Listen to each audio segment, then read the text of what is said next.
Welcome to the music news for the streets. I'm your anchorman, Something, hit the keys. And in today's newscast, we have all kinds of exciting stuff. Now, y'all know what the story is. Y'all seen the title of the video. FL Studio 26 is here. Arturia dropped a couple of new boards, and Heritage Audio has something pretty nice for synth users. In breaking news, in 6.5 years, this may be the first time I've ever done a newscast without socks on. We're raw dogging the floor right now. So as you see right here, FL Studio 2026 release candidate. So this is the release candidate that actually came out a couple of days ago, but it's got everything that's in the full version. The full version does come out today. All right, guys, I'm just gonna drop this in because I forgot to mention it at the beginning. But if you're interested in getting FL Studio right now, you can use code something and it'll get you 15% off, or it'll get you 15% on an upgrade too as well. So if you're interested, code something and it'll get you that 15% off. So as we know, I've talked about this in the beta release and everything like that. I'm not gonna go super deep into this. To tell you the truth, I'm probably going to do a live stream today, just cooking up in FL Studio 26. I'm at my house now, but I'll be at my parents' later for a week, but I'll still probably cook up over there at some point in time today. So I'm just gonna kind of run through some of the specs and just talk about it briefly. You know what I'm saying? So as we see here with the release candidate, I guess we'll just open right up, and we already know that they changed Flex up. So Flex has a UI overhaul basically, but still good sounds in here.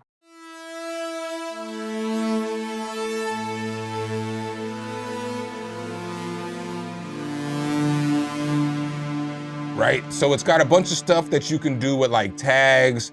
You can do some editing. So obviously, instead of everything being on the same page, you've got things on different pages. So you've got filter, delay, reverb, a limiter here, and then you've got your amplitude and your envelope controls up here. Obviously, you can go through the library look now. So as you see here, there's just different looks for this. So bam, we can hit core synths. And now we can just grab something from here. We'll just grab a bass. You know what I'm saying? But you can just easily go through, grab it. And then when you go to the play engine, it's just gonna show you how it looks. So you've got some macros on the bottom. That's cool too as well. They've also got this new plugin called Transmitter. So Transmitter is cool because with this one, when I did the beta testing, it still needed some work, but now it works. And with this one, basically you can separate your transients in this. And it's pretty cool. So you can separate your transients, your sustain, and you can just kind of control the signal the way that you want to. So another cool tool that you can use in FL Studio 26. Let's go back here to the release candidate too. So as we see here, some of the things that I like on here, we'll just go right to it. With the plugin manager, it's got improved speed. So large plugin list now load faster. The rescan all plugins, you get a warning, so you know if you're gonna rescan all plugins. Some of us know how harsh that is when you have 1,000 plugins and you're just looking for one, and then you hit rescan all of them. That's a pain in the butt. And then they have this Waves plugin.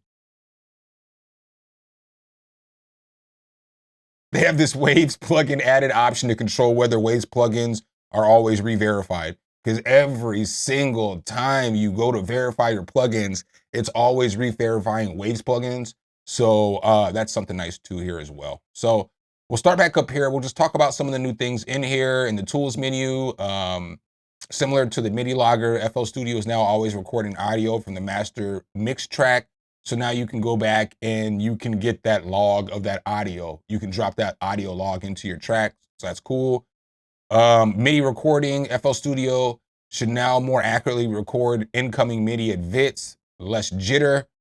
Help menu added some guided tutorials, loop starter tutorial, and step sequencer tutorial.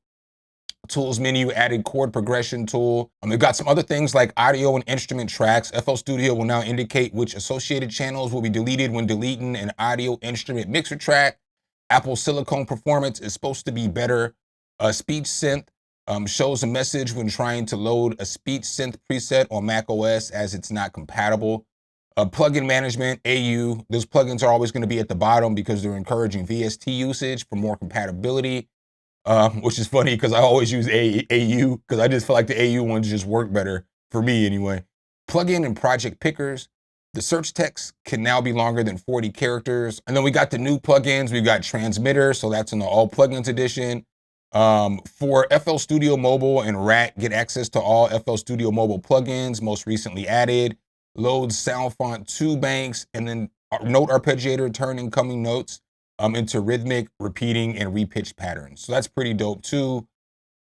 We see here with Flex, they've rebuilt it from the ground up, so it's got less CPU usage, it's got a different look, and it's got second generation packs.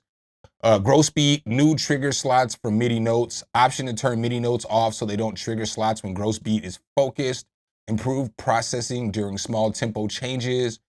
Patcher displays the view data inside the module UI, otherwise when deselected, it's shown above the module UI. FPC, you can now drop multiple samples onto FPC to create layers. So now you can drop a couple of kicks or whatever, a couple of snares in there, bam, now you've got some different sounding drums. That's a nice one too. Edison scripts are no longer reapplied on except if a preview already exists. Luxverb added a pitch feed forward mode and 100 new presets, that's fire. Direct Wave added shift click support to select multiple zones in a list. Zones are activated when selected with the up and down arrow keys. And Emphasis disabled the low latency option when instant recovery is enabled. So we've also got some changes to the piano roll, user key labels. You can right click any key and select rename to enter your own text label in the view modes. Chord stamp tool, added top down and bottom up modes with voice leading. Top down lets you melody lead the harmony. The note you click becomes part of the chord that's built underneath. Bottom up is more harmony driven, where FL Studio chooses a chord for you based on where you click. So that's cool. It looks like they're improving the chord tool. Chord progression tool, when typing on piano keyboard is selected, you can preview chords starting with C5. Piano roll now opens up the chord progression tool. Note editing, stretching selections in the piano roll now snap by default. That's pretty cool too. Alt to unsnap them. And the channel wrap, loop starter added a pop-up menu arrow button next to loop starter dice controls for better menu visibility. The step sequencer changed the default volume of use between mouse buttons and step sequencer off.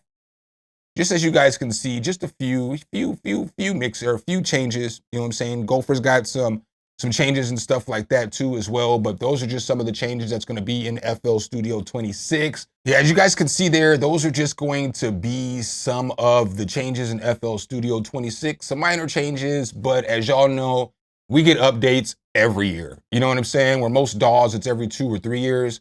So we get updates every year. I'm happy with the Flex update. I think transmitter is a dope idea, and the arpeggiator is nice too. So a lot of good stuff there.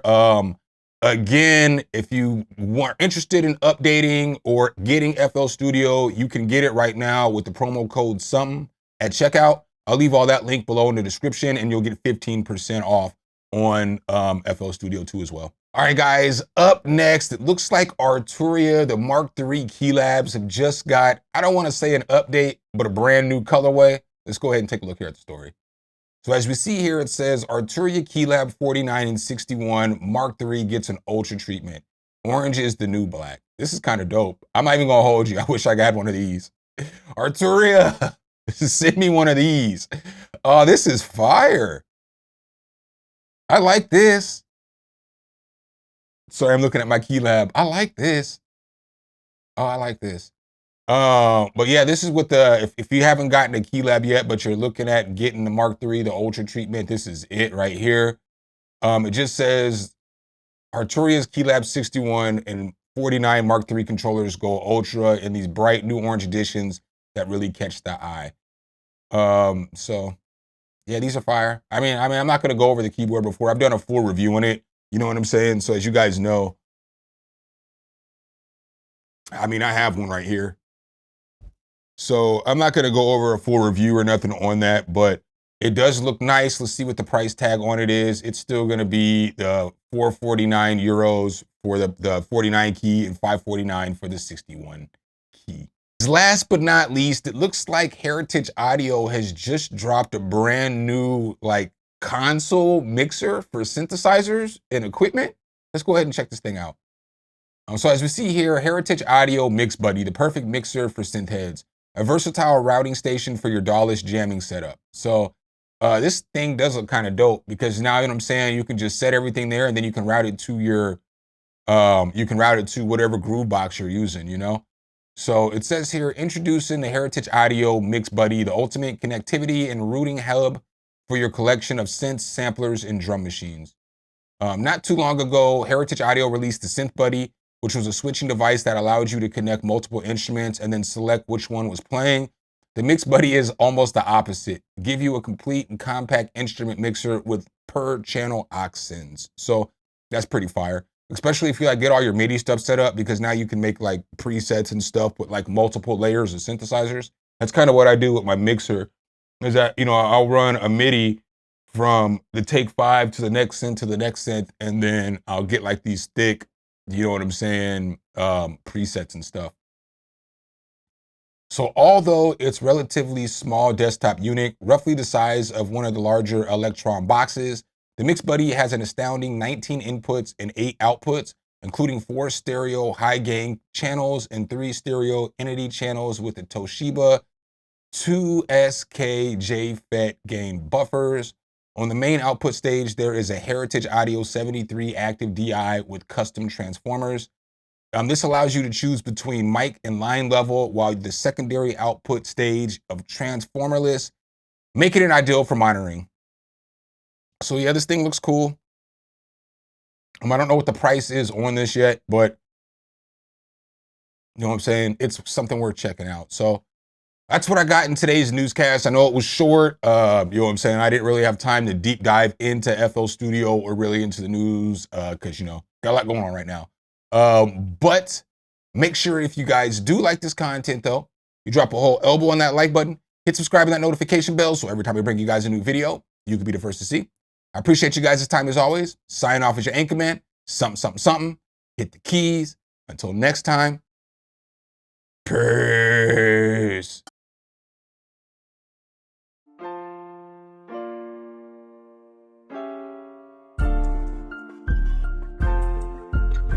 Some. Hit the keys.